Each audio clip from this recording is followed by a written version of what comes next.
Also, you're about to watch an interview about how fans of the Dragon Age series of games helped drive better inclusion and diversity by working with the writers and developers. This conversation was recorded at HavenCon in 2016, and it includes Justin Saint, who is a big fan of the games, also a consultant named Ritzy, who worked on the Krem character, Karin Weekes, who was a senior editor on the games, and Karen's spouse, Trick Weekes, who was a writer. And so, without any further ado, here's the interview.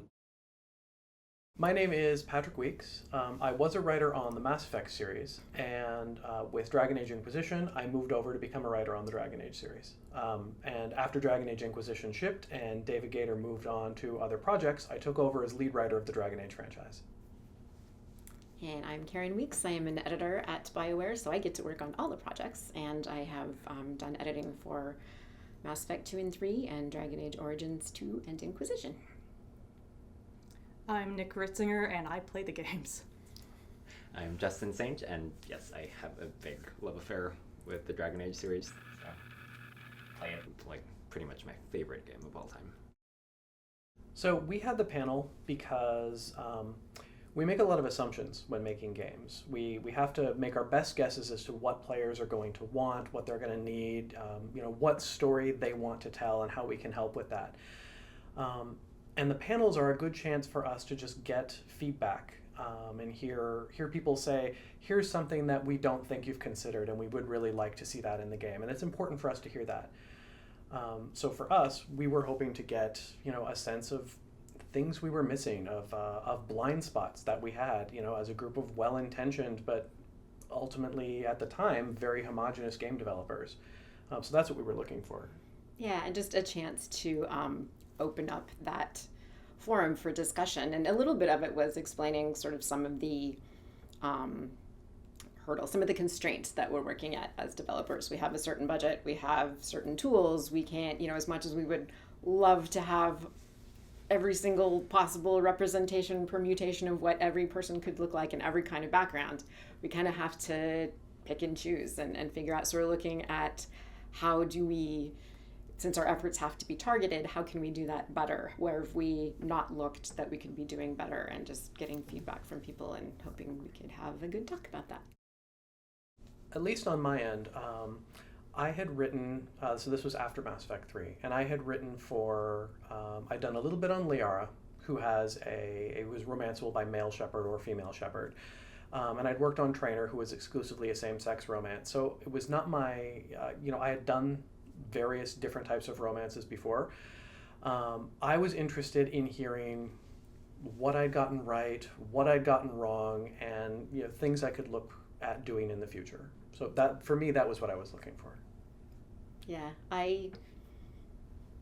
similar to that, but I was kind of also interested in what we hadn't done yet. Mm-hmm. What, every game we sort of have a bi person, and then and we can sort of not stagger up. Push the envelope a little bit. So where are we going to go next? Mm-hmm. What haven't we done? Tell us what we don't know and how we can make it work. Well, for me, the biggest issue for me was actually paying too much attention to myself on it. I had to focus on getting out of my head. I wrote Trainer on Mass Effect 3. She was a same-sex female romance, and my first draft of Samantha Trainer was all about her being a lesbian and what it meant to be a lesbian in the Mass Effect universe in that year, at that time. And the other writers, I remember Mac Walters, our lead writer, gave me really good feedback that was like, this is great, now make her more of a character. That I was so worried about trying to stay on message that I kind of neglected to make a character that everyone would actually just care about. And so with the next draft, we got closer to that. We said, okay, what's her central concept? Her central concept isn't being a lesbian. Her central concept is being a fish out of water. Samantha Trainer was a comm specialist, a tech who finds herself serving on a ship on the front lines. That's her central concept. Her being a lesbian is just a small part of her character. And I think that's kind of what made her more successful ultimately.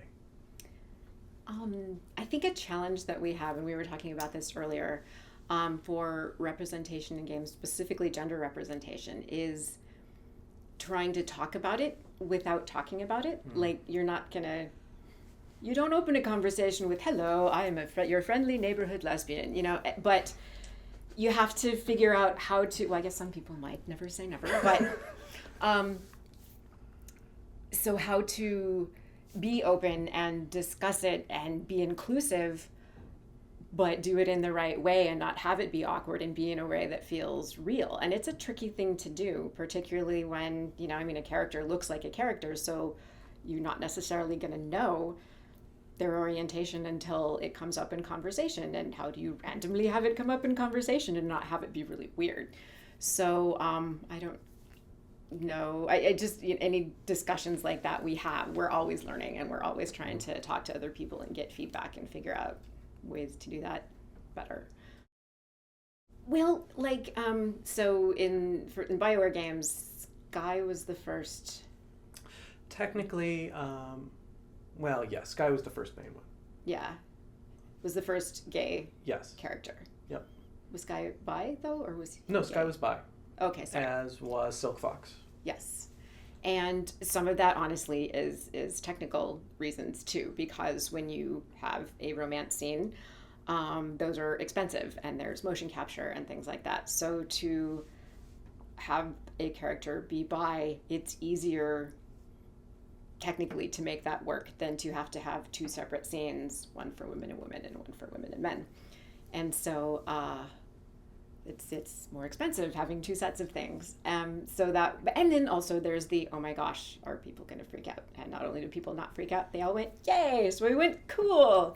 And by we, I mean the people who were there, because I didn't work on that then. But no, yeah, that was before. But both generally, of our yeah, and David Gators talked about that some, how he, you know, and his sort of surprise, because he was like, it wasn't me that thought about doing this, and I had never thought that this would be a thing we would be allowed to do in games, and then it was, and so then we started doing it. And so I think for every success we had, it was both great, and then there was always some very valuable criticism that came from that. So it's looking at that and going, how do we do it better next time? And then, oh, go ahead. Well, I remember one. This is more Dave's story than our story, but Dave wrote Zevran on Dragon Age Origins, and Dave wrote Zevran as a fun character. He's flamboyant, he's flashy, he has the Castilian accent and stuff, and it's all kinds of fun. And Dave got a lot of feedback saying that Zevran played into negative stereotypes for gay people. And it was fascinating for Dave because, that was really not the way in which he'd written that. And, as a gay man writing this character, he was writing a romance that he thought would be fun for him. So I think there's just a question of, it's one part figuring out how to consciously avoid the tropes, the negative connotations of certain things. That's something that, we've always tried to be cognizant of. Sometimes we've succeeded more than others. But also just trying to build up the level of player trust, I think, to get to a point where they can go, yes, like when, later Dave wrote Dorian. And right. Dorian... Well, and then if I may, the flip side to that is, well, why does someone flamboyant have to be negative? That's not, some people are flamboyant. Yeah. I'm kind of flamboyant, and it's fun, that's just how people are. So what does that mean? And it's good to have all these discussions, but it's hard to, when you have to boil it down to one character, it becomes challenging to negotiate all that. Mm-hmm. So, sorry, go ahead. No, but I mean, having Dave write Dorian later... Yeah. And say, well, no, I'm, he was very clear on that. I think in one of our early reviews, we, Luke and I both kind of raised concerns that he might be a little bit too, like, okay, this just feels like it's treading close to stereotypes. And Dave said, like, I'm trying to write my story. This is me. And, Luke and I just went, okay, dude, you do you. Then we are not the ones who are going to tell you how to write your story. This is what's true for you, and that means that there are players for whom it's going to be true for them, and it's going to hit them in the same way. I mean, Dorian was one of the most popular characters in Inquisition, so he obviously succeeded. And it was, I think it was good you guys asked that question, and it was good that he pushed back and said, no, this is how because it's that balance between doing what as a creator you feel like is going to be right, obviously basing it on talking to a lot of people, getting a lot of feedback, but at some point you just have to do it and trust that you're doing it the right way. And if feedback comes that feels right to you, great, but don't just change it because everyone's telling you all this stuff. And he did it good. Yeah. So at PAX conventions, BioWare has generally had what we call a BioWare base, and so we get a big, and by we again I mean our community people who work their butts off to make it all happen. A big like ballroom space, and then we'll make a mini stage, and we'll have different panels throughout the day, hour-long panels about various topics, all kinds of things, art and story, and so one of them at what year was that? 2012, Anyone? I think. 20. It was 3 years ago. 2013. Yeah, 2013. Yeah, 2013. Yes, Yeah. 2013 is totally when it was. And so it was, how many of us? You, me, Jessica, Luke. I think Anne, and Dusty. Yep. So there were 6 devs, and we were up on the little thing, the little, what are those called? Podium. Podium, dais. We're Risers. behind the table talking out at people, which was kind of what we didn't want it to be. You know, we really wanted it to be more of a discussion. But so we were turned trying to it- figure out how to yeah. break through that barrier. We turned it into a chance to just, we got our descriptions of ourselves out of the way pretty quickly, and then just kind of turned it into, Yeah. all right, it's open mic time. Yeah. Tell us what you think we need to hear. And Jessica Mirazin was moderating it and did, I thought, a really fantastic job of getting people talking and asking questions. And she creates a very comfortable environment to speak in. So I think she seemed like she set it up pretty good. Well, Justin. Yeah, so, and so kind of to give a background of what I was experiencing at the time as well. At the time, PAX was getting this reputation of being a not so safe space. There was that Twitter war between one of the comic writers and one of his trans staff. The Dick Wolves thing was still it's thankfully dying down now, but it was pretty much very much in the gamer consciousness. And the diversity lounge was not a thing yet. Yeah.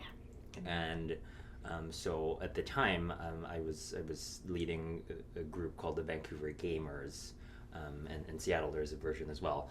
So there was this kind of almost movement of people going, it's not a safe space, we don't want to go there, it's not our place. And for me, I freaking love PAX. Like, you're not going to tell me not to go.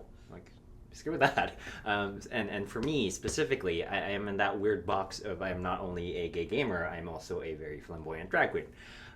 So when I go to PAX, I am very visibly queer. And I do say when I do Amidala, a lot of people go, "That's a dude." I get that reaction a lot, but like specifically at that PAX, I did bring out my Nurse Joker character, which I very, very much represent a non-conforming, you don't really know what the frick I am kind of being. And so I had arrived kind of mainly wanting to kind of show PAX that, hey, I know you have a reputation for being a non-safe space, but I'm here and I'm very visibly queer, and you know what? I can game too.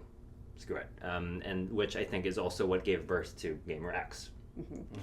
So when I went to the panel, it was one, if not the only queer panel at PAX at the time. I think there it might have were been the too only. many others. Yeah. Yeah, it was kind of a Yeah. new thing. Yeah, because I think Yeah. there were a few community-based ones, Yeah. but yours was really the only one where it was a big company going out and saying, hey, we know there's a queer aspect to PAX, we want to have a conversation. Everyone else was more kind of like, hey, we're queer and we're having a panel, hooray. Which can Which be is good. effective. Yeah, It yeah. creates Yeah. space, but being able to connect with you guys in that way was just so cool for me. And as I mentioned, like I devoured Dragon Age 1. I actually didn't mind Dragon Age 2. Everybody always says that. Yeah. It's okay.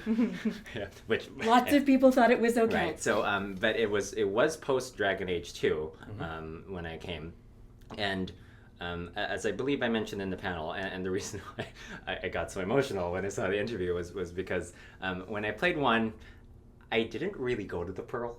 I didn't really interact. Like, I knew it was a thing. I'm like, for us it is, whatever. And then I played 2, and I was like, oh my god, Felicia Day DLC, this is so exciting, and I get to go to Orlais and the Chevaliers, and then I can't even remember her name, but then Serendipity shows up. And I got so pissed off, I wanted to throw my controller at the screen, but I'm like, hey, now it's BioWare, they're allies, calm down. Like, it's a thing. so I think part of me, and I think it was great that someone else had brought it up as well, was really frustrated with the fact that, hey, there's all this great gay representation, but the gender non-conforming side of me was really just disappointed by how Dragon Age 2 played out, and so when I went, and again, it's a learning process. It's what everyone's trying to figure out, and you guys are very open to that conversation. So again, I'm extremely thankful for that. It's okay. Also, we know we kind of screwed Right. Serendipity up, so we feel very comfortable We screwed saying that. Serendipity up on a number of levels. There was a scripting error that absolutely made it worse than it was supposed to be. You were supposed to only get a certain result if you had done something in the past game. So it wasn't even firing as intended, but even if it were firing as intended, we recognize we messed that up. Yeah, so we are fine with acknowledging we can do better than Serendipity. On the bright side, because, mistakes like that happened, I think had Serendipity not happened, I would not have had the courage to speak to you guys. So, the intention or the execution? Yeah. So Serendipity was a drag queen type character, or actually, Serendipity was intended to be a drag queen. Serendipity came off as people's joke about what a trans woman looks like.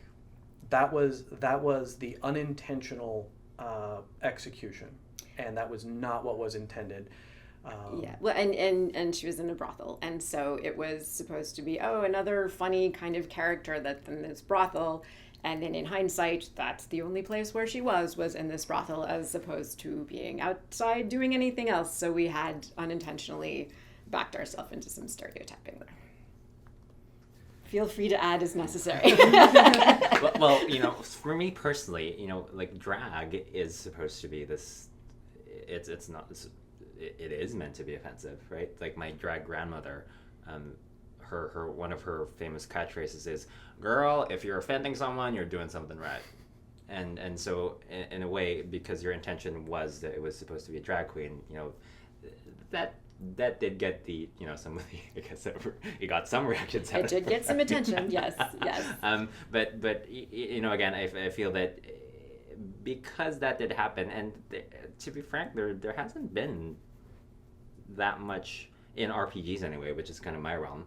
Like the only other thing I can think of is like Drag Cloud from Final Fantasy VII, and it's so it kind of plays to that trope, and even myself as a non-binary person, I don't have a lot of literature to go on, which is why I went and read history, which is how I came up with the Two-Spirit idea. Because there is a lot of history out there, you just have to look for it. And if you're not, and you have to look for it, and you have to dig deep for it. But if you find it, it's all amazing. But it's all kind of just history that's been lost thanks to colonization. Right. Yes. Again, I do come across when I do drag, and it is one of my slight frustrations and or kind of so it's a double-edged sword in that it's both a badge of honor and a very frustrating thing that I tend to, and I hate to use the term, but pass, or most people when I do drag don't think I'm doing drag, they just think I'm a girl. And there's really no PC way to kind of phrase that. But serving fish. Exactly, Wow. Serving fish. I love to serve fish. So I'm so proud you know what that means. Thank you, RuPaul. Yes. Okay, onward we go. Yeah. Okay. So for me, I do get a lot of attention from guys in that sense, like I have been in parties where I was that, but for me, I do not like being fetishized, which I feel is kind of the next step in that. A lot of trans romances, you can really fall into the hole of either making the trans person a fetish or just a fantasy, or just a fling, and then once you're done, and I have been through that myself. I've been with quote unquote straight men, and they have their trans fantasy with me, and then they're good. It's a fling. It's not a real romance. It's not. Yeah. Or you can tell because like sexually, I tend to be more. I just present myself as male. I've avoided doing the whole trans thing anymore, just because when I have intimate relations with guys who want to play with the trans side of me, I definitely feel like a piece of meat. Like you know, it's what they want, and you know, they don't care. Which is ironically, then I get to kind of understand what some women go through, because sometimes, you know, they do the thing and then they're done, and I'm just like, but what? That's it. So I don't know where I'm going with this. Yes, yeah. Serendipity reminder. Serendipity. Yeah. So And so- serendipity, I guess part of the reason that frustrated me so much was because it does bring out an aspect of my life that I'm not particularly fond of, and I haven't really ventured down that lane anymore. Like, pretty much if anyone starts advancing to me, I would go, give me a second, wipe. Do you still like me? No? Okay, bye. Yeah. I wasn't really, I mean, because like Justin mentioned, it was sort of the first time that we done this. I wasn't entirely sure what to expect. I didn't know, I honestly didn't know what people were going to say. And it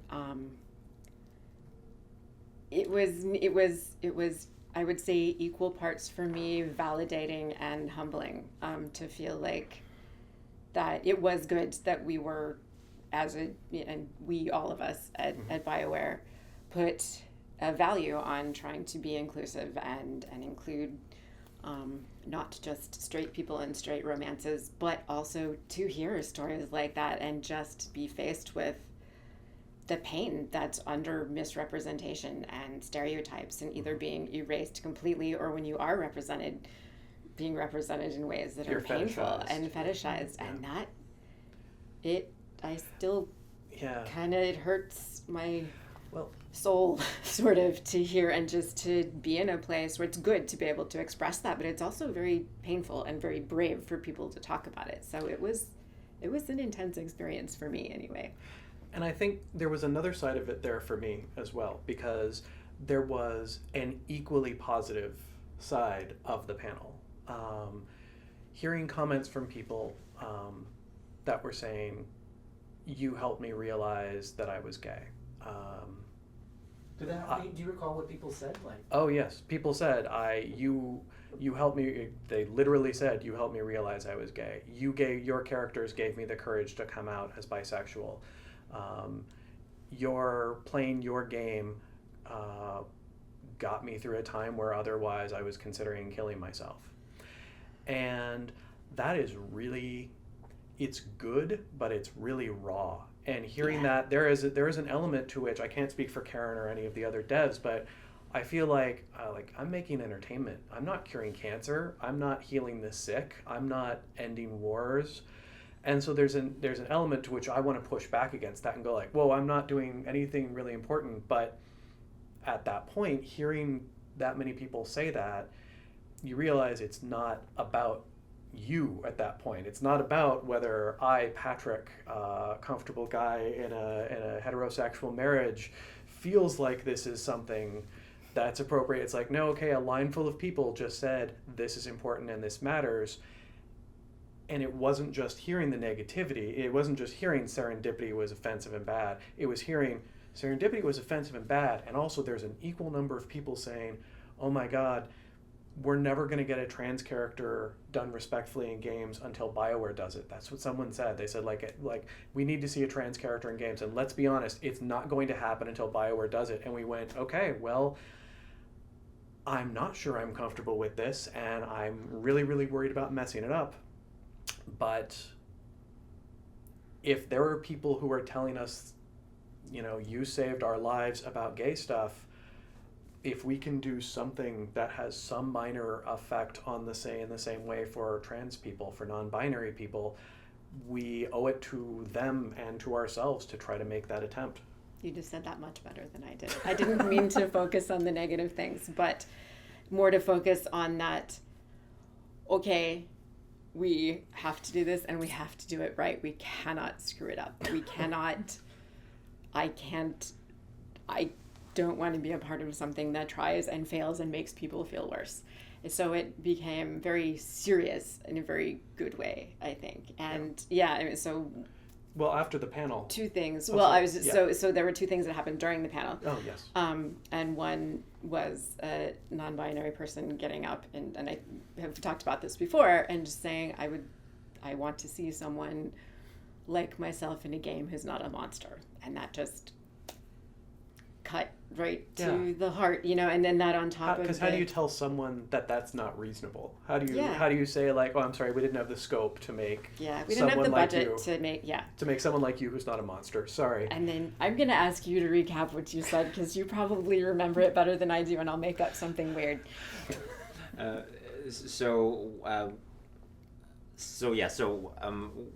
I believe, if I remember correctly, that person came up, and they did bring that point, and what that did was it pulled out all these feelings that I've been harboring, again, about trans representation in the game. And at the time, I had been working on this panel that I was planning on bringing to PAX and all these other gamer conventions, where I would sit down, I would go through the history of queer and like about, say, clothing, like when have bikinis been a thing, since when has that been a female thing, like the history of swimwear, and things like what there are other cultures where femininity is actually a male thing, and just going through like all these different cultures and different kind of things. And what I had discovered in that time was, again, all this Two-Spirit history and all these things. And so I just came up, and I had, all these stories in my head, and I just kind of went, hey guys, like, I really love you. Your games are pretty much like my favorite, no other way to put it. And again, I was just really frustrated with how trans people were represented in the game. I would love to see something where, a queer person is in the game, but and they're a pivotal part of the story, but then they have a position of power, they've achieved something, they're someone I can look up to, which is something I never see in literature, because it's always a queer person that's worried about being gay, and they fall in love, and that's their story. And so what I wanted, and if I remember correctly, what I wanted to see was, I wanted to see a leader. I wanted to see, like, a leader, a healer, or a warrior that just happened to be queer and was very accomplished and very distinguished, and they just happened to be queer. And actually, so when I saw Celine,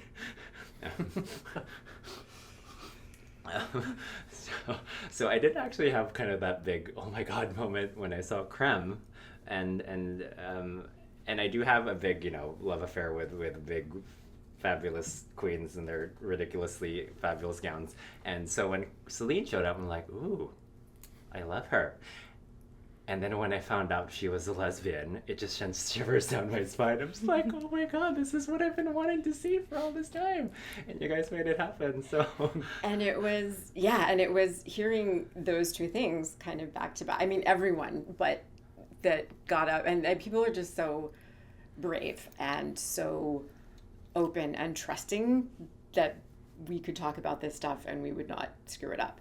And so you pretty much gave us a blueprint to say, hey, here's what we'd like to see. And so we left. It gave us a path to, like, okay, so it's like, we want to do right. How do we how do we do it right? And that is a good direction to start with, and saying, so we walked away from that and went down as a group, went off to the bar and went, all right, what game do we have coming up?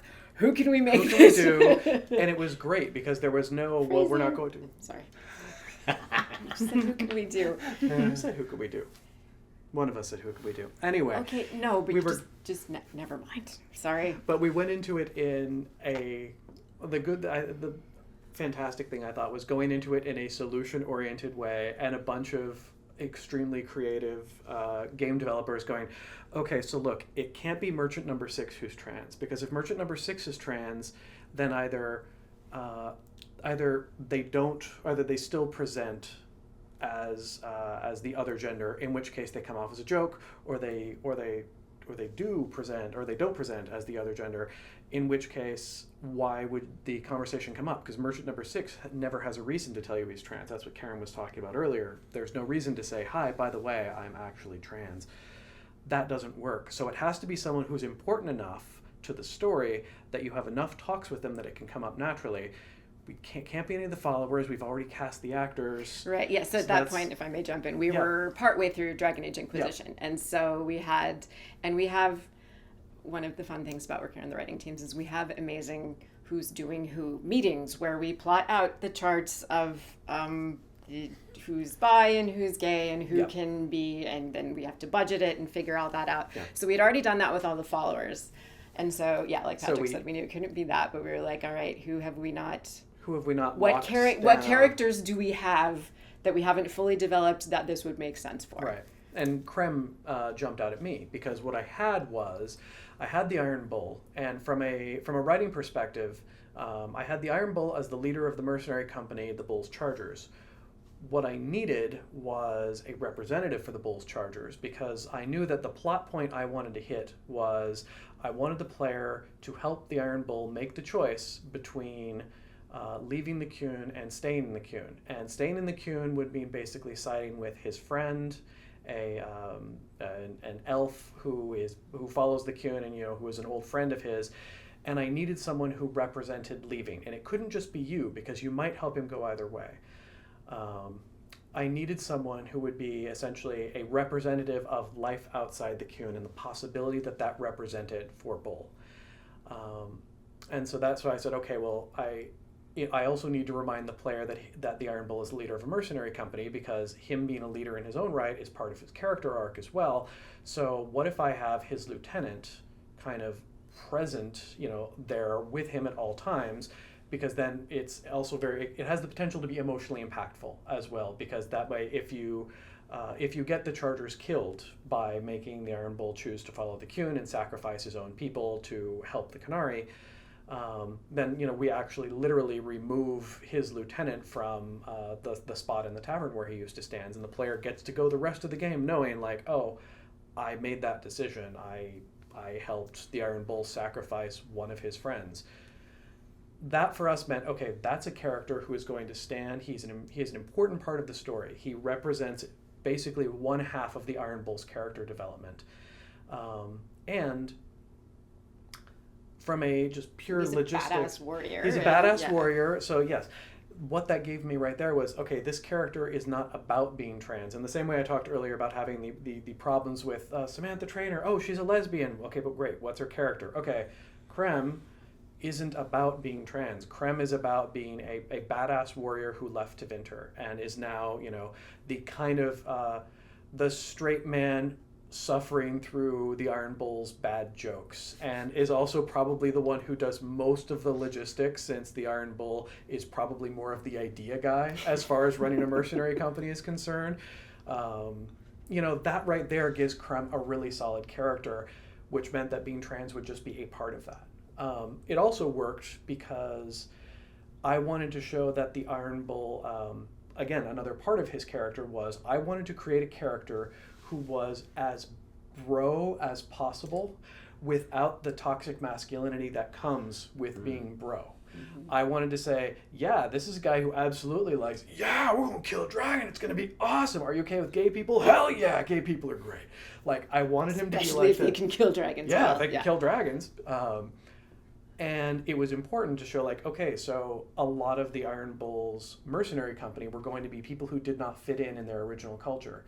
And so having Krem present as someone who did not fit into Tevinter and having the trans part of that work there would also work for what we needed for the game, which was we needed a character who made Iron Bull's character better. So it was like Krem could be a great character by himself, and Krem also served the main purpose of showing the Iron Bull's character development. So it actually, for us, that's part of, that sounds very cold and calculating, but that's part of the process for us. We can't just put a character in because it would be cool. We have to put a character in because it actually makes the entire game better. For every character on the screen, that's the process we go through.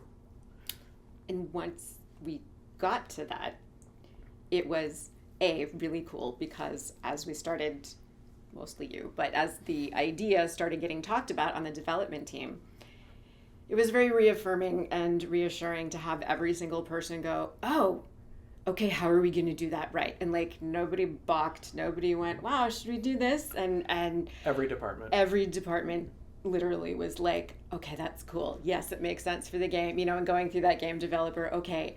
And then realizing, wow, a lot of the way this stuff is set up is super binary. What do we use, a male rig or a female rig? Do we use a male rig is the head? skeletal Sorry, mesh. yes, is The rig is the skeletal mesh, and the collection of how far joints are allowed to go, what position the shoulders are in relative to the rest of the body. Those are built on a gender binary. Yeah. There's the male rig and the female rig for each one of our races. And their heads that are the same way. And so essentially the characters are built that way. And so the art team going, okay, how do we do this and make it good? And oops. Well, so we have male and male sets of character models to build characters on. So we were led through what's going to make a representatively authentic character that, because always there's a sense of fantasy fulfillment, right? So you want everyone to be a little handsome or a little pretty, or, there's just a little bit further than someone would be in real life, because it's, kind of fun and everyone should look pretty and neat. But what's going to look good character-wise, what's going to fit into the art palette and all the artist things. I know the art team. Apologies to our art team. The writer person is talking about art. I'm sorry. Well, I remember that one of our, she was actually a producer, and she did Krem's face. Mm-hmm. And it was a fascinating process because, again, if I remember right, they're called morph heads, the collection of variables that help you make any individual face that isn't a custom modeled scan from a real person face in our game. And the morph heads are, again, they exist on a gender binary. Mm-hmm. There is no, this is a trans person. So it leads to, the questions, well, okay, do we give it a male head and try to apply the most feminine features? Do we give it a female head and try to give it the most masculine features? And Colleen ended up, she's a fantastic producer who basically filled in on the art role for several of our people, just because when you're in the later stages of making a game, everyone does what they can, and she was amazing at making really, really hot guys. Really hot guys, She like made all the really hot guys went to Colleen, yeah.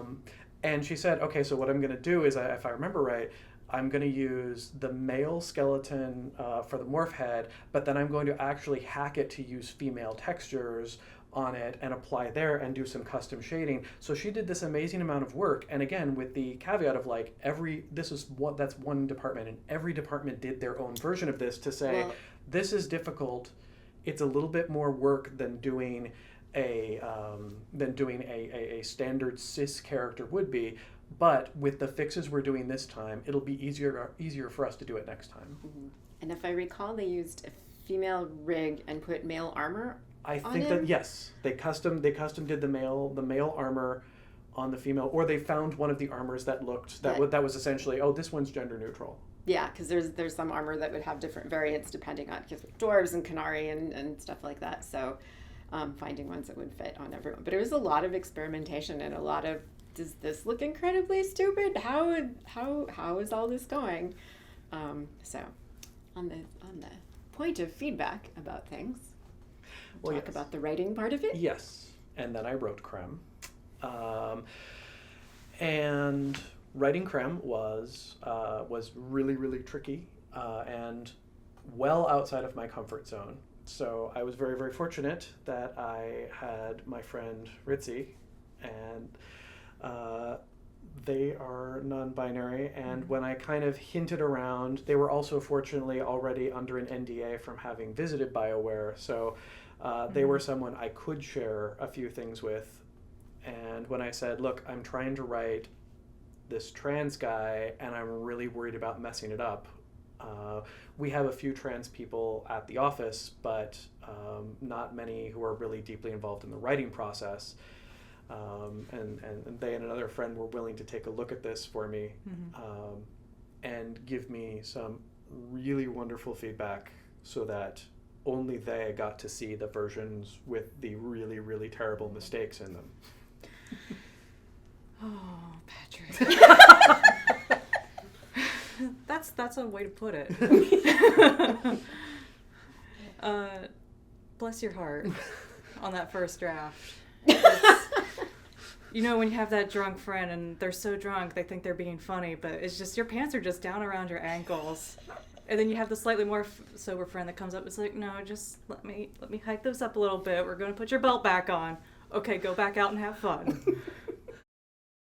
Patrick and I had been gaming, and we'd been really close friends for what, like over a year at that point? Yeah, well, a few years. Few years, yeah. What did you play? Mass Effect 3 multiplayer was our bonding moment. But yeah, I'd always been open about being a queer person and just always out and presenting who I am to people because I want others to feel safe. It's like, hey, you're not alone. It's like, even if I have my own insecurities, I'm going to portray it's like, no, everything's awesome. Be you.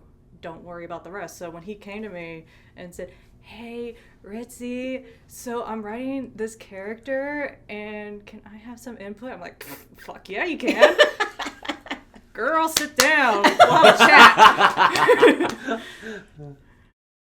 Can I Hit it. do one thing? So another thing that's interesting about creating characters, in addition to the, hey, I'm a trans person, is you're wanting to make a character that is comfortable for the other people who are like that character, but you also, like, they're going to be people for whom this is their first experience meeting a trans person, and it needs to work for the entire audience. So both someone that trans people can identify with, but also someone that, is maybe a safe way for a cis person who hasn't encountered trans people to ask questions that they need to ask without having it be awkward and horrible with a real person, and maybe make some mistakes in a comfortable way that might help them not make mistakes in real life, perhaps. So there's both sides of that they were working on. So yeah, my first draft was not wholly different from what shipped, but if I'm remembering right, the two big things that I had that you gently suggested were problematic areas were, if I'm remembering right, I needed to have a way for the subject of Krem being trans to come up. It needed to be a natural thing that occurred in the conversation so that the player had a chance to talk about it and say, you are trans? Tell me about that. And then we could get into the discussion.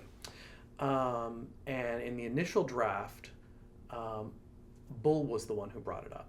Bull said something like, hey, you know something about binding or something like that, right, Krem? And Krem would kind of, yeah, chief, it'd be fine.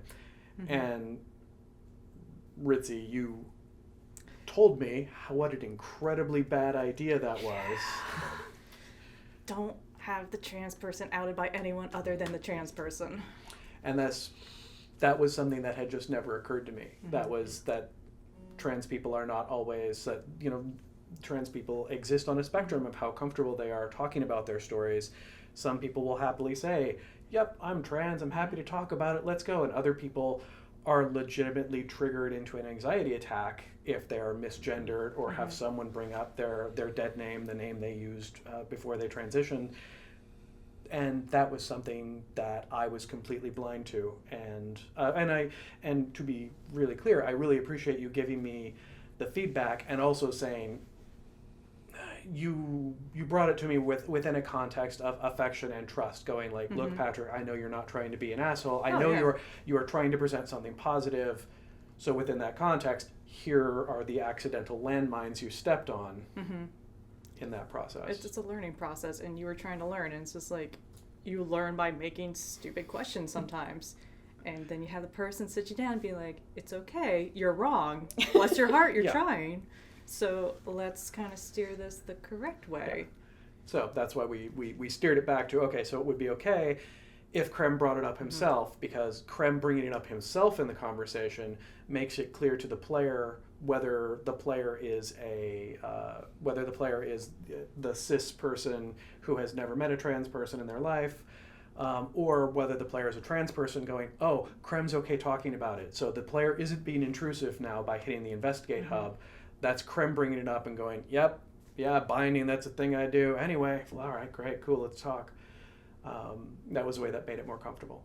If I remember right, the other thing you called out was, I think I had, Krem was in the Tevinter military and left because because in the original version, someone found out about Krem's history, and I think I suggested that there was an attempted assault, and that was something that. Yeah. Nope. Well, yeah. There are a couple of different. Yeah. Or death. No, it was just you did have it where it was going to be like the doctor was not the one Krem had originally bribed. Yeah. Doing the physical inspection, and when that doctor found out who he was, tried to use that against him. Yeah. And the way it was worded was could be easily taken as sexual bribery is what the doctor wanted. Yeah. And it was not your best. Yeah. I did not No. know. I mean, it was one of the things where I didn't want it to be a defining factor. No. And I was very specifically, you Justin, you talked about not wanting to have them be just playing into the stereotypes, and I know that one of the stereotypes, and I knew this when writing gay characters, that there are so many movies about gay characters that end with the gay characters either deciding they're actually going to be straight after all because it's more comfortable, or dying tragically, and don't gay people have hard lives? And trying to find the stories that, even if they're not happy, upbeat stories, aren't about that sadness, aren't about the assault, aren't about... It's important to get past that. So you called that out, and we got Krem to a point where that was not the defining point of Krem's existence again.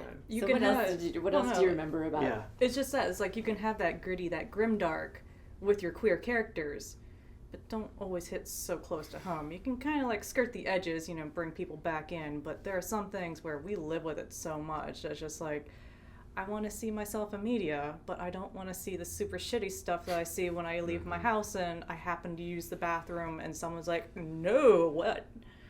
You shouldn't be in here. It's like, yeah. Yeah. So trying to figure out the balance between presenting respectfully and inclusively and showing, hey, this is the truth of your lives, but also you paid money for the game and you want something that's going to be uplifting and not something that just goes, hey, just a reminder that your life is really hard. Yeah. And just with Krem in general, because you were like, you didn't know much about the non-binary stuff at that point. You were a wee baby puppy and trying to understand, and you were willing to understand. That was the best part about it, is I don't mind sitting down and explaining, like, even with the, I don't want to say rude because they're not rude, but the ignorant questions that you just have, not understanding but trying to figure it out. It's just like, I knew you weren't coming from a place of malice. You were coming from a place of, I want to understand, teach this straight white boy how to understand the way of your people so I can do this thing. And just like the talks we had is like, I opened up to you and you found out a lot of things about my personal life and my experiences that when I sat down and I played Inquisition, I was just like, oh, that's very familiar. It happens to me all the time. Yeah, it makes you it's feel like, any better. Like, this conversation is just like, We I had remember this we had this conversation. conversation. You changed like some of the key words here, but it was just like, I remember this kind of thing. But Great being friends with writers. yeah. Well, I saw him from the very beginning, which was Patrick stepping on landmines, and then he eventually worked his way out of the minefield into the field of roses. There's still some thorns, but mostly came out unscathed. But I loved seeing Krem because it was finally that thing. Like you said, it was just like BioWare finally did a character that wasn't just gay, but someone we could relate to by being gender non-conforming.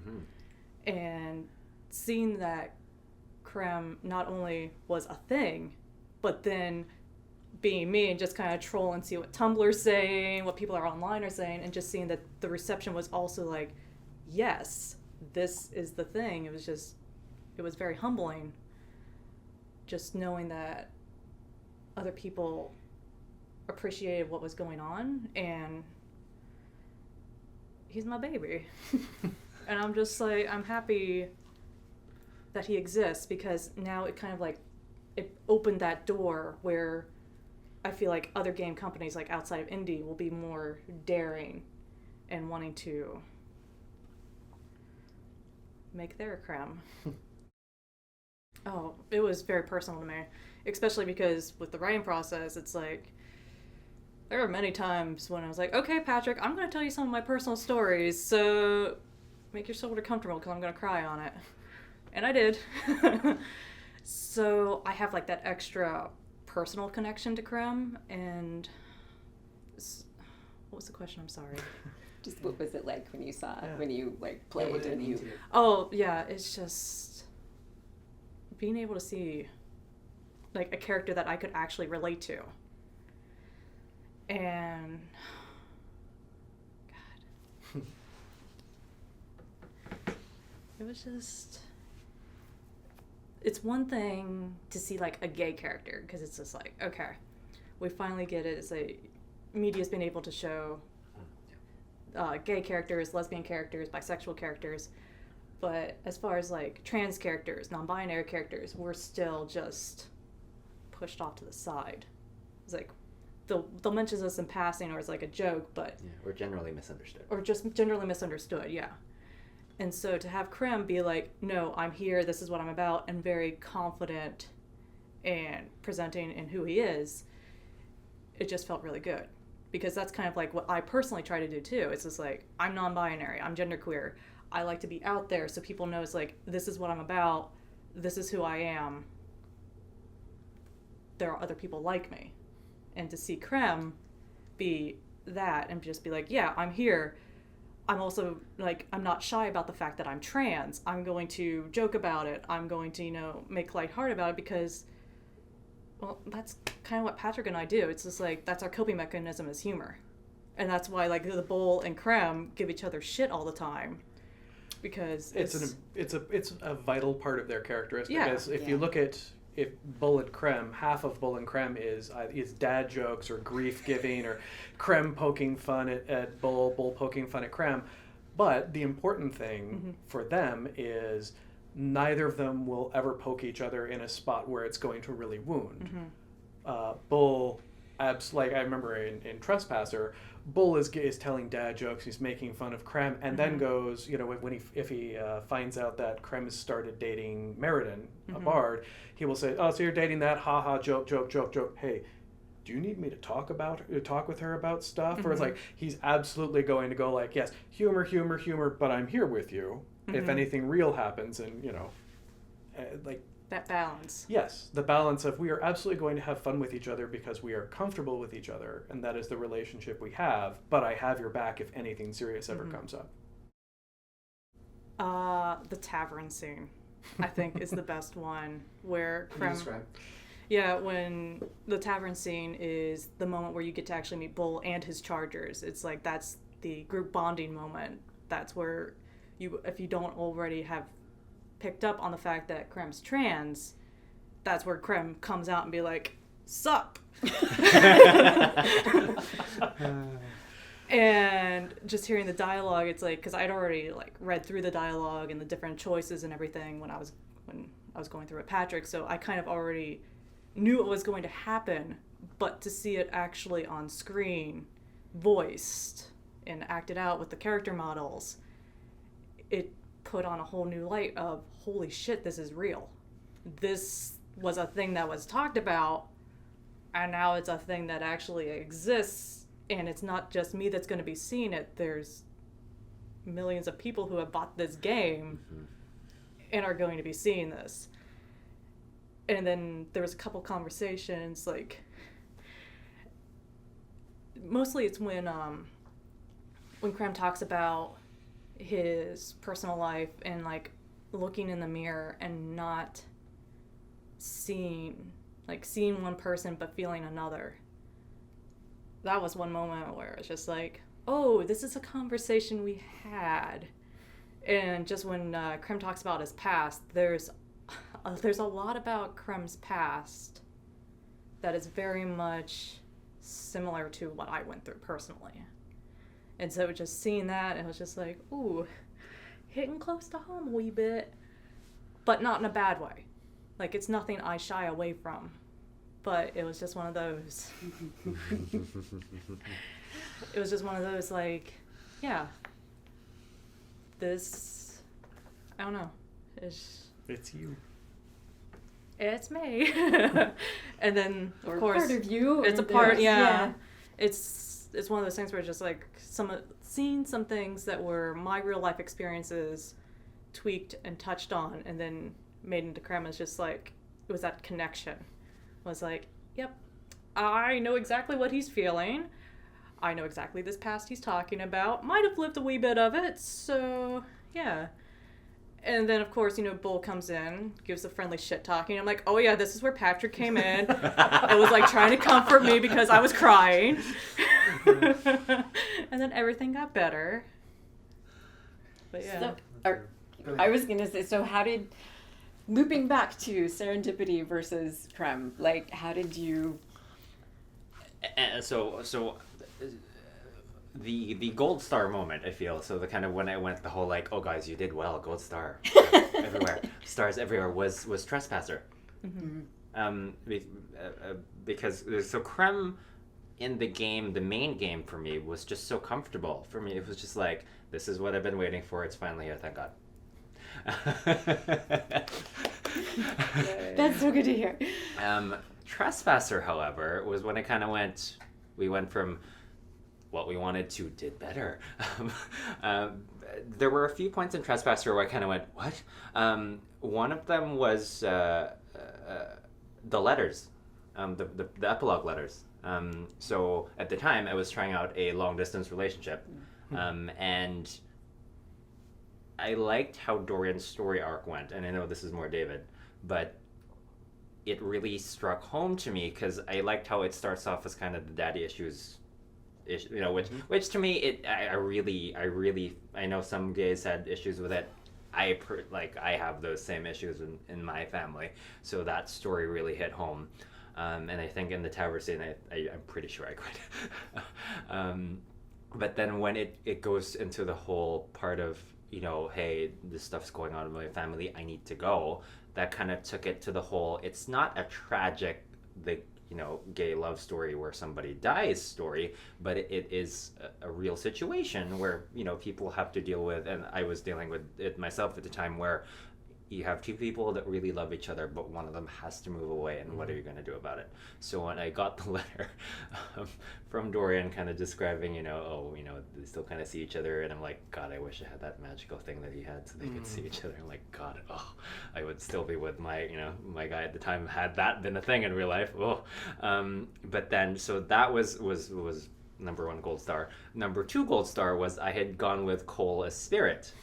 So then when I saw the scene where Krem and the Bard go, I'm like, oh my God, it's a transgender character in a relationship in a video game, and it's that's a thing. So that for me was kind of when I went, okay, yeah, I'm cool.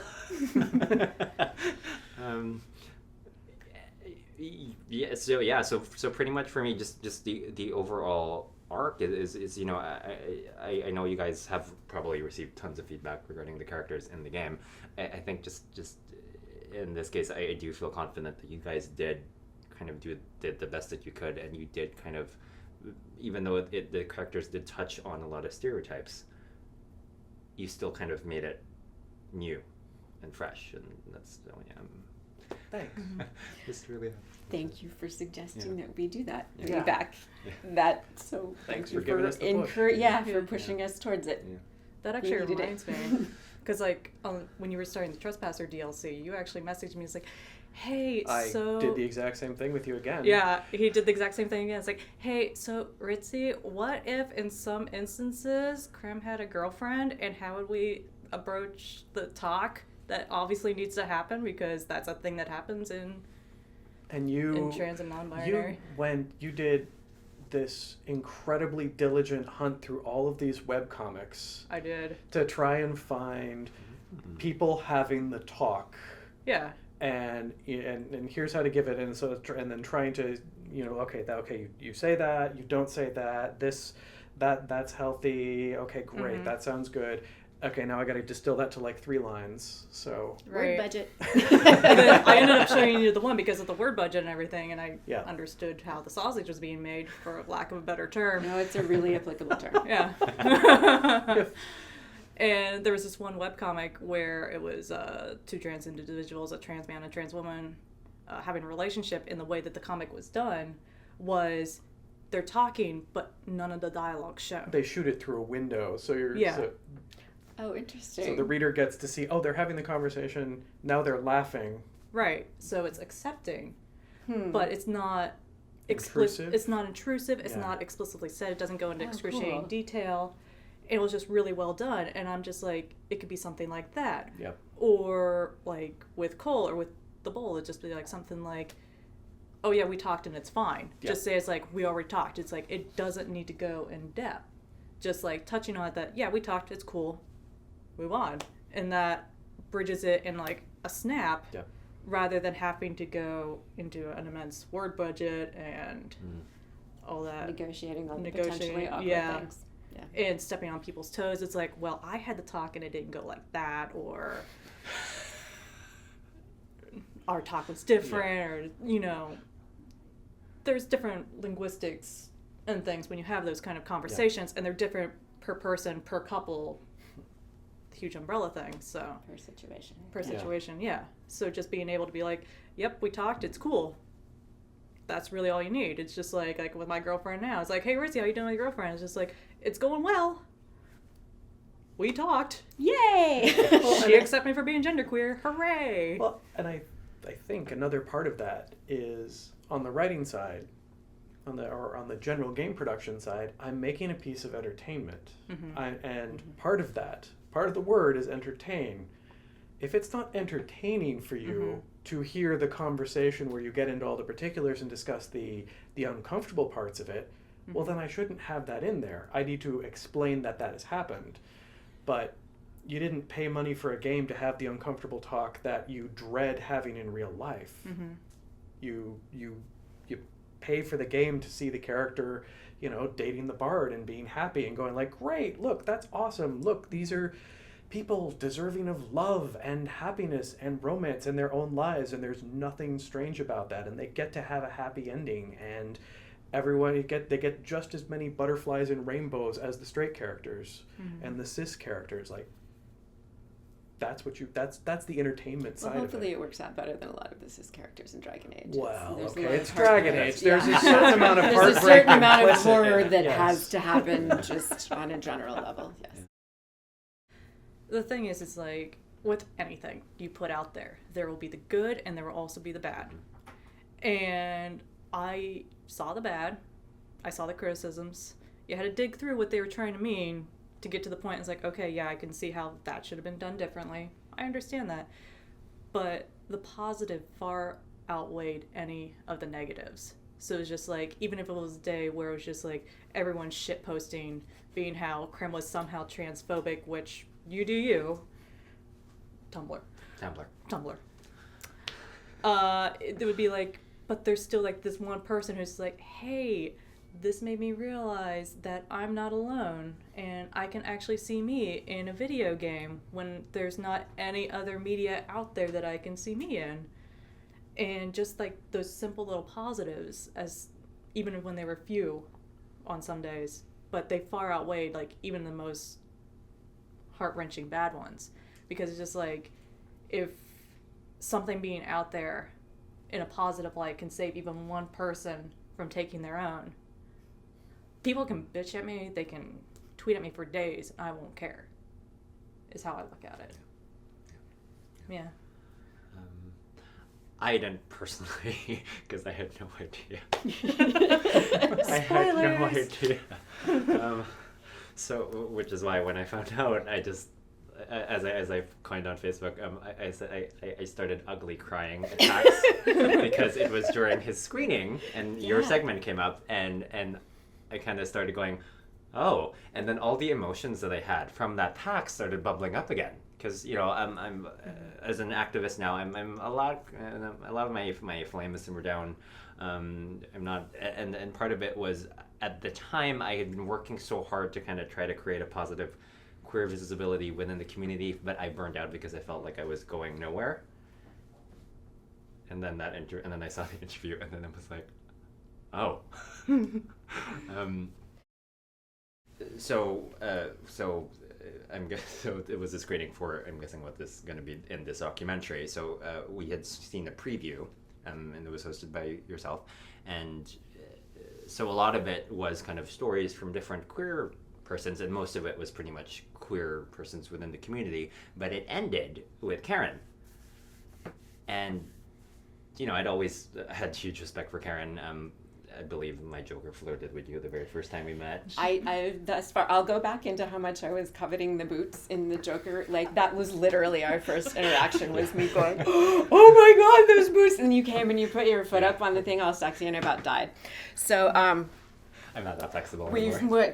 It's okay, the memory is still there. We can just, so, yeah, but we did have that odd, I love drag queens, I love flamboyance, and I loved what you were doing, both for the aesthetic beauty of it, but also, like, I could feel where you were, the other side of that, than not what you were trying to do and what you were trying to express, and I was really impressed and touched by that too. And yeah, so anyway. Yeah. What was the question again?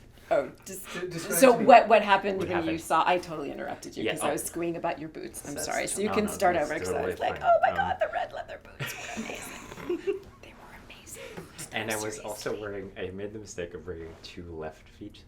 I remember you talking about that. Oh, I did bring And that I was up. like, girl, how are you still walking? It's crazy you can walk in those boots at all. And then you've got like both. Yeah, you were amazing. Be foot non-conforming as well. Right, yeah. I was really impressed by your resilience, and that was amazing. Vodka. So, yeah, it cures a lot of things. Anyway, so I interrupted you, so we can start over again. So you were at the screening of their documentary. I was at the screening of the documentary, so we were seeing a preview of what the documentary might look like. So there were a lot of clips about different queer persons, and lots of very cool perspectives within the gamer community, because I feel with GamerX we've really grown in terms of visibility, but there's definitely a lot of stories that I felt needed to be told, and what had happened is it ended with Karin, and she mentioned, and the quote wasn't actually from me, but it did represent my feelings at the time, because that quote, I want to see someone in the game who I identify with that's not a monster, was what I was feeling at the time as well. So when I heard that quote, and then I started adding 2 and 2 together, and then I kind of went, wait a second. Oh, okay. And then I kind of realized what had happened in the game afterwards, and then I remembered you had shown up to GamerX as Celine. And then I just kind of went, oh, and then I stopped myself from crying because I was surrounded in a room full of people I didn't know, and all I knew was Matt. And then when you want to stop yourself from crying, that's when you start bawling. Mm-hmm. And then so I just went full Norman Reedus, just Walking Dead, ugly cry, and that probably persisted for maybe a good 15 minutes afterwards. Because again, it just bring up all these feelings, and again, I had worked so hard just within the community, and I've gotten recognized by the queer community for my queer advocacy, but to kind of have that much impact, because I know there's a lot of trans people, and again, I do not Creme, for me, there was a bit of a disconnect because a masculine trans person is the farthest thing you can possibly be. I actually knew since I was 4 that I was feminine, but I had to fully accept that to accept my masculine parts, which is kind of a weird thing I'm expressing now. So like today I was Cora, but masculine Cora, which... And you looked amazing. You looked fabulous, yes. So it is, but when I meet someone who is, say, a drag king or a male trans person, I very much respect them. We go through similar things in that our life experience is very much shared, in that a lot of people do not understand what we go through, and it's weird that I do bond with masculine lesbians and masculine trans men more than some gay men, which is very bizarre. And for me, as a non-conforming gay man, I do find myself isolated a lot as well within the gay gaming community, because there's not a lot of people like me. So again, I didn't really add two and two together when I saw Creme, but just knowing that you guys made it happen, worked with you, and created something spectacular, and that it's changing lives. That's just. You did too, though. You Yeah. told us. You were the spark. You were the spark. So thank you. Yeah. We're in this together. Thanks. Yeah. Thank you guys too. Well, I mean, again, we were very proud of how Creme turned out. We were really, really touched and excited. And we also have been listening to feedback. And I would say on really Creme. grateful too, because it was definitely a group effort. Yeah. You mentioned the voice. We were incredibly lucky that Jennifer Hale was agreed to Yes. provide the voice, and she was amazing. And I mean, she's obviously a very outspoken supporter of the queer community, and she And when we cast her, she spent the weekend watching. watching documentaries and really making sure she was being as representative as she could. And so we were very lucky about that. And Freddie Prinze Jr.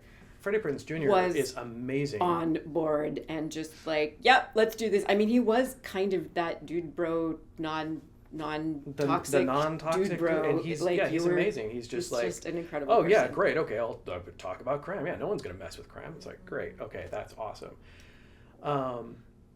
That's it. On the Jennifer Hale front, some of the feedback we received was that we cast a cis female voice actress to play Creme, and we can talk about we wanted someone that we absolutely trusted, because we were really, really not insecure. We were really focused on trying to make sure we did it right and did it respectfully, and we wanted a voice actor who we knew could get us an amazing performance, and also we wanted a voice actor who we would be like, okay, people are going to be coming up to you at cons and saying things to you, and we wanted to make sure that it was someone who we knew was going to be like positive, and we knew Jennifer Hale has hugged enough people who said that she saved their lives, that we knew she was going to be comfortable with that. And that said, this Creme was or be able to handle criticism. Yeah, that or be might able to handle happen, criticism. and, Yeah, that it was a risk, and, Yeah. and if it didn't work, yeah, that she would be a part of that. yes. Yeah. And Creme was, if I'm doing the math right, in the time before Laverne Cox on Orange is the New Black. It was before Jamie Clayton on Sense8.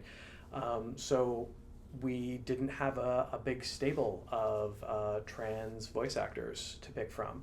So that said, if we go forward, next time that we have a major trans character, we are ready to say, okay, look, we're going to, get us trans voice actors, get us genderqueer voice actors. If we're doing a non-binary character, let's do this in a way that is using the talent who identifies the same way. So that's absolutely a way we're going forward. The other thing that we were called out on in a couple of places, quite correctly, was we let the player react to Creme in a number of ways, and Karin talked about that a little bit. We wanted to give the player the chance to make mistakes born out of ignorance. We never gave the player the chance to say, no, you are wrong, I disapprove of your lifestyle and you are dumb, because we're like, no, we're not going to put hate as an option on the dialogue wheel, but we would put ignorance as an option on the dialogue wheel, because that's what a lot of players are going to be feeling at that time.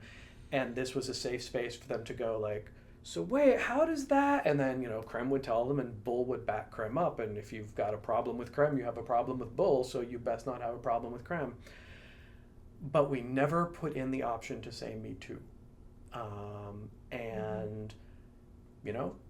Going forward, I think that's something that we can improve on. That's something that we can look at and say, okay, yep, Patrick, was so busy trying to make sure that I approached cis guy writing trans character appropriately that I left that off. And, in the future, that's something that I hope we have the chance to address. Mm-hmm. Yes. So it does present challenges. I can talk. So Polly The main challenge on poly, there's no issue from BioWare on the, oh, it's immoral, or oh, it's there's no problem with that. The strongest issue with showing a polyamorous relationship or letting the player participate in a polyamorous relationship is the logic scripting. We have a bevy of testers, and there are still broken romance logic states in the games that have shipped. People like, God, I remember in Mass Effect 3, you can romance Tali, get Tali killed in Mass Effect 3 during the Geth campaign, and she still shows up for one last hug before you go into the finale. Just because our relationships and romances have so much complex scripting in them that stuff like that falls through the cracks. So if you can imagine that with now the romance includes more than just one person beyond the player, the degree of complexity is huge. And that simple logic issue is the main reason we've never tackled a poly romance. Because again, it makes it hard to do that right when we know there's this much potential There's for things always- to go wrong. Yeah. Yeah. So yeah, trying to tackle, yes, we'd like to tackle it from the social aspect. Yes, and then the logistics of it are something that our romances are already a house of cards in so many ways. It's not to say we're not trying, but No, we are aware of no. it, and So, we talk about again, it on a fairly... If we do like we've had the conversation, we say, okay, so if we do tackle it, it's not going to be something where I can be romancing this person and then optionally romancing this other person as well. It would have to be something where you're romancing there is no romance with person A, possibly including person B. It's always going to be, okay, you're always going to have to romance person A and person B. That would be the romance, the three of you. And then from the social angle, looking at a poly relationship, like, okay, person A and B, it shouldn't be two women, because if we do that, it's way too easy for us to steer right into the stereotype, the guy with two hot chicks. See, right? See, so it's like, okay, so if and when we do it, A and B will be a man and a woman, just because we're trying to present something that's honest and respectful. Mm-hmm. On the non-binary, there's a completely different set of issues, which is not saying we won't do it, but the hurdles we have to overcome, the issues we have to tackle, is we also localize into French and Italian. And several, like Russian and various languages that are very binary restricted, yes, and in just the language, and so it's complicated. Yes. So having a character who does not identify strictly by he or she, all of a sudden you ask France how they handle that, and they do not currently have gender neutral pronouns, or they're trying. It's slowly coming. France is specifically hard because they have they have protections on their language. They have the bureau, if I'm remembering it right, that actually talks about what new words are allowed. Yeah. So it's something that, again, that's not to say we don't intend to do it. It's not to say it's absolutely something we want to tackle at some point. But that's part of the tackling process, figuring out how to do that so it will also work in France, and it won't only work for people in North America. And it's tough, but it's good because to ask the questions and start the changes. Okay, well, now we've got the rig thing figured out, so how do we do that better next? How do we make a third rig, maybe? And it's worth it, because sure. it's worth it for Ritzy, and it's worth it for Justin, and it's worth it for there was one at a convention not long ago that kind of took my breath away, because again, when I talk about writing creme, I was talking about writing creme for purposes of inclusion, so that people who said, I'm trans, I'm non-binary, I'd like to see a person who is like me, presented respectfully in the game. That was all I was aiming for, and and that alone was BioWare as a team really getting out of its comfort zone.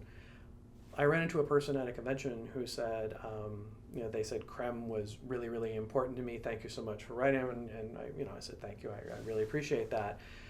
And they said, playing that game and writing that conversation, or hitting that conversation, helped me realize what I was. So it wasn't even a matter of inclusion. It was helping somebody discover that they were non-binary, or that that they wanted to be were trans. And again, we make entertainment. We make, we're not curing cancer, but if something like that, if that was someone who did not have that in their lives, and if our entertainment product helped someone hit that and made their lives a little bit easier, or let them realize there were paths available to their lives that they saw only as dead ends until that point, then it's worth us having uncomfortable conversations and making mistakes and messing stuff up, because it's not about us at that point. It's about and hopefully the fans. it's worth what you guys did and your bravery and slapping us upside the head and going, letting us hi, know this is a thing you need to do. Where I was running around It's with my all of pants. us. It's not just us. It's all of us working together to make that happen. And it feels really like a blessing to be a part of that. And I'm really grateful for it. That's actually, I'm remembering, so Gamer X2. So part of the reason I was dead set on making Mayveris my very first Dragon Age cosplay, I remember because I showed up as Maleficent to Gamer X2. And so I had gone to the queer panel at BioWare Base, not really knowing who, I had no idea who you guys were at the time. But then I went, oh, the lead writer of Dragon Age is going to be there. And I'm just like, I made that point at PAX. He wasn't there. I'm going to drill this into his head. And then I hadn't read the comics at the time. I did not know Mayveris was a thing. All I knew was the Pearl and Serendipity, and that was it. So I did have that awkward conversation with David, and I believe he got a little defensive, and he told me about Mayveris, and I went, oh shit. And I'm just like, oh crap, did I just go after someone and not fully know all of my, which is personally what I find most offensive about people who troll. It's like, if you're gonna offend someone online, at least do your research first. And so I kind of went, oh god, I trolled David Gator without fully knowing the facts. I'm sure you're one of the nicer trolls he's had. I'm positive. What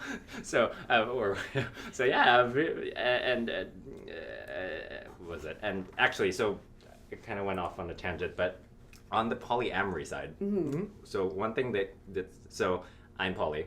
Hopefully mother never sees this. So the relationship between Vivian and I forgot his name. Is it Dupastion? Dupastion, yeah. And his wife. And his wife kind of mimic what I'm going through right now. So, and Vivian actually, it scares me because I know she's kind of like the scary Iron Lady of the game. She does a lot of decisions where I go, I do that. I love Vivian. Yeah. She's awesome. Yeah. Vivian knows who she is exactly. and just does her thing and gives no fucks about anybody else. She's a problem solver. Yeah, and she gets it done, and agree or not, she will figure out how to fix something. I think she's great. Yeah, and I love her, and her being designed after Maleficent, it was like, Again, this is like going to be me talking about like fawning over Jess, but I remember you let me fondle your horns, and I was like, how did you do that? And you told me they were pool noodles, and it changed my life. And I Is that why the bull That's costume? why the Iron Bull, I made him the Lego Iron Bull costume and used pool noodles because of what you told me.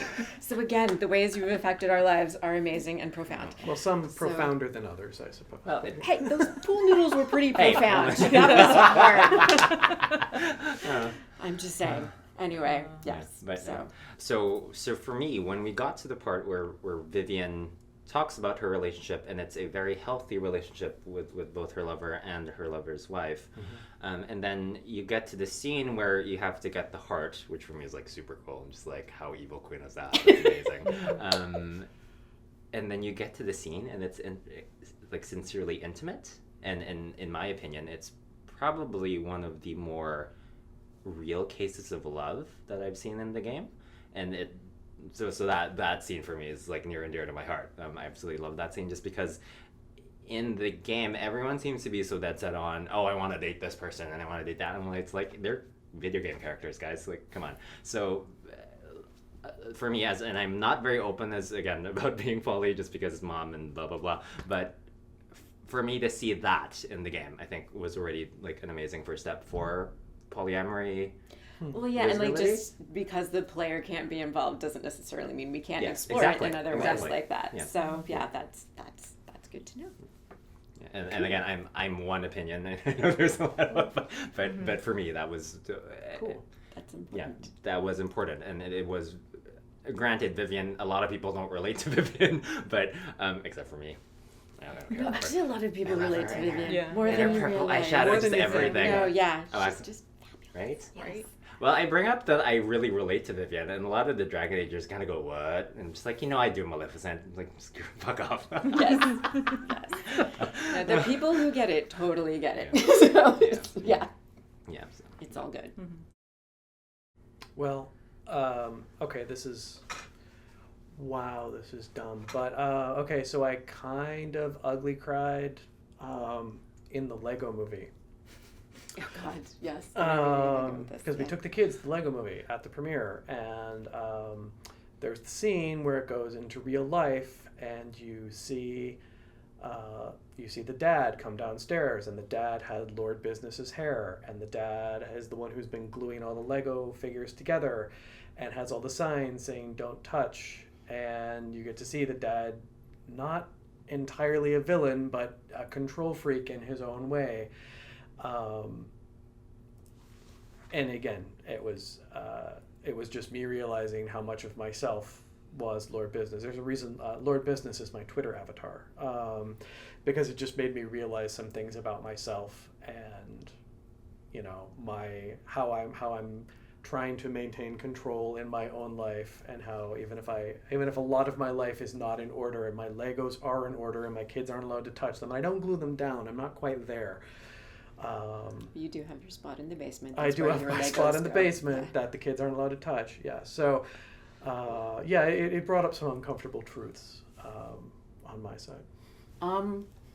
For better or worse, I think the person or the character that had that influence on me was Xena, was Lucy Lawless, kicking ass and being unabashedly badass and just being gorgeous and fierce and strong and equal. And that was one of the first ass-kicking badass women I had ever seen on TV. And it's funny, this is a little odd and random, but so my dad is Native, and at the powwows and ceremonies, there's a thing that the women do called luluing, and it's the same noise that Xena makes. And so she made that noise, and I was like, holy shit, it was like it kind of touched me on a cellular level. It was something that was so familiar, yet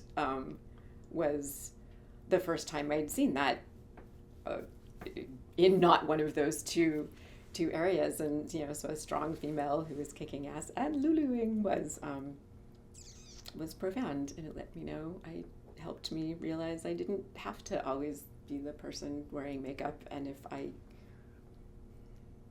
could slide a little bit more towards the butch, and that was okay, because that's part of who I am. So that was very empowering. And God, she's just gorgeous. So yeah, let us all take a moment and pause. Okay. Yeah. like it wasn't. I mean, no, I'm not a lesbian, and we are in a heterosexual relationship. But there's a. I know. Sorry. I was trying to. I'm married to a dude. Worried about when to break it to you. But that made me aware that there is a spectrum, and I didn't necessarily, being one doesn't necessarily mean that. And I could look at women and go, oh my God, she is gorgeous. And I could be a woman somewhere not in the traditional definition of it. And I was very lucky to find a person who arguably is not traditionally male on that, and I think that's a thing that we have in common. And seeing that character was neat to let me realize I did have a place that wasn't necessarily on one end of that spectrum. Yeah, she's also amazing. She's amazing. Can I tell you? He loves Claudia Black, especially in the Farscape. Her Farscape, and I'll take another moment to think about her in the leather, and that, yeah. Okay. And so when she was cast in, did you know?